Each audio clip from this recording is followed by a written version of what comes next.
Hello guys, magandang araw sa inyo. Share ko lang sa inyo itong how to bend cable tray, cable duct, and trunking. Halimbawang mag-offset kayo ng cable tray na meron block na nakaharang sa dadaanan nyo at kailangan nyo mag-offset ng cable tray. Ganito lang ang pag-offset ng cable tray. Ito yung sa bend, yung bend na kukunin nyo, yung tatabasin yung bend. Size of cable tray multiply by 0.80 divided by 2.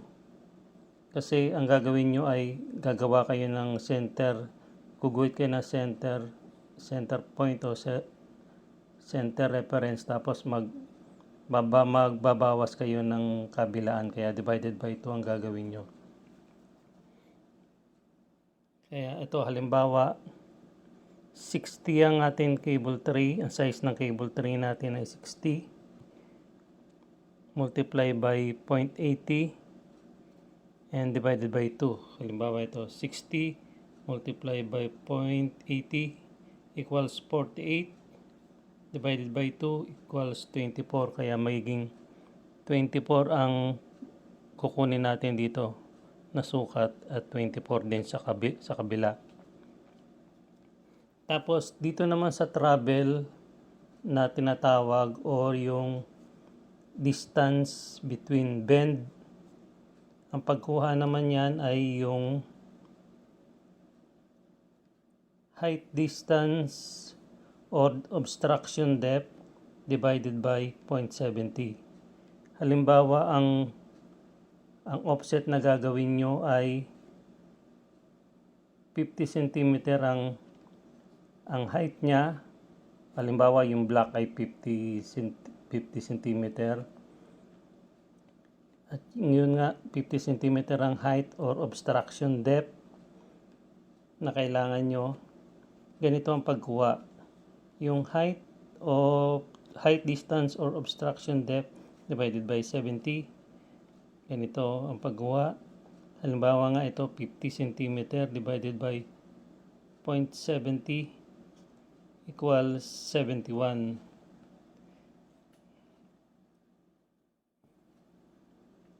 Ngayon, i-example ko sa inyo ito. Gagawin natin i-reduce natin ito. Ito, gagawin natin 6 cm at yung height distance niya or obstruction depth ay gagawin natin 5 cm. 45 degrees pa rin ang offset natin. 45 degrees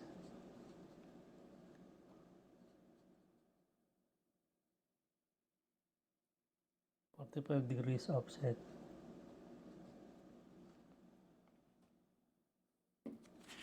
Ito yan, halimbawa ganito. Gawin natin 6 cm ito at yung obstruction depth natin ay 5 cm. Ganito ang kukunin natin. Size of cable tray 6 multiply by 6 cm multiply by 0.80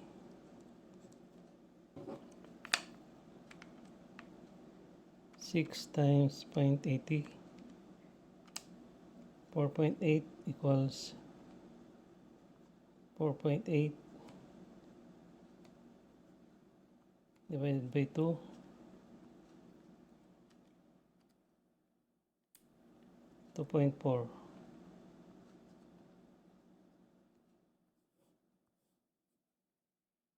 Yeah. 2.4 ang kunin natin dito, 2.4 cm. Ito 2.4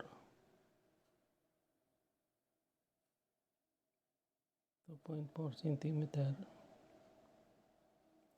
Ito naman travel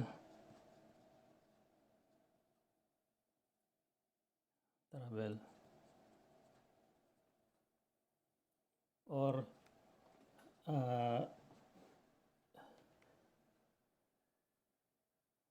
distance between bend. Ito naman ay 5 cm. Height distance or obstruction depth divided by 0.70. Ito, halimbawa 5 cm divided by 0.70 equals 5 divided by 0.70 equals 7.1 equals 7.1 centimeter. Pero dito kasi 71 ano, dito 50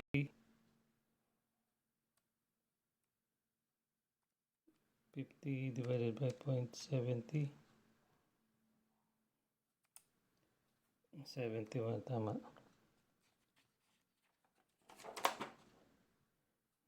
71. Ngayon, gumawa ako dito ng example.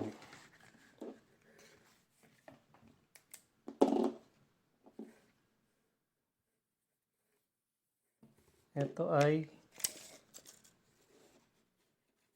sample natin ay 6 cm ang cable tray natin halimbawa, at yung 2.4 natin ay ito 2.4, ito rin ay 2.4, ito ay 2.4,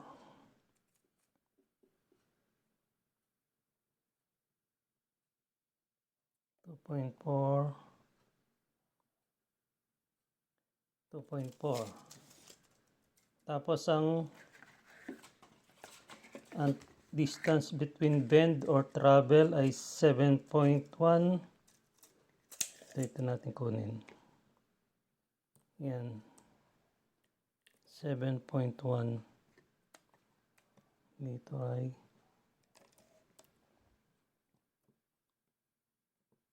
yan. 7.1.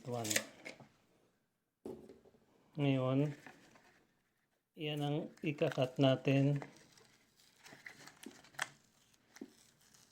Halimbawa, ikakat natin to. At ito ang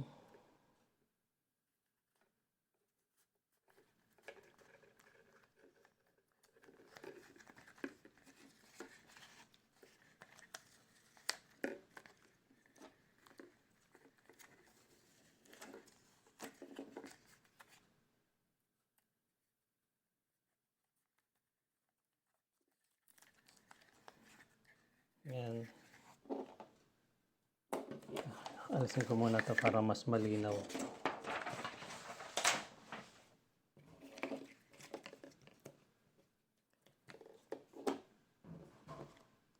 Yan, halimbawang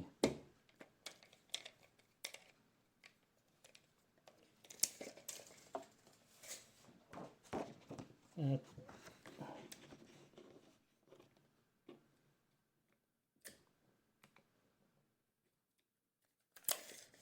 yan na yun. So, ang magiging height natin ay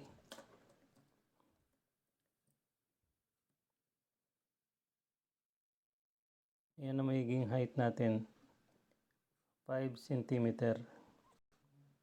Kaya ganun lang ang pagkuha ng ay pag-offset ng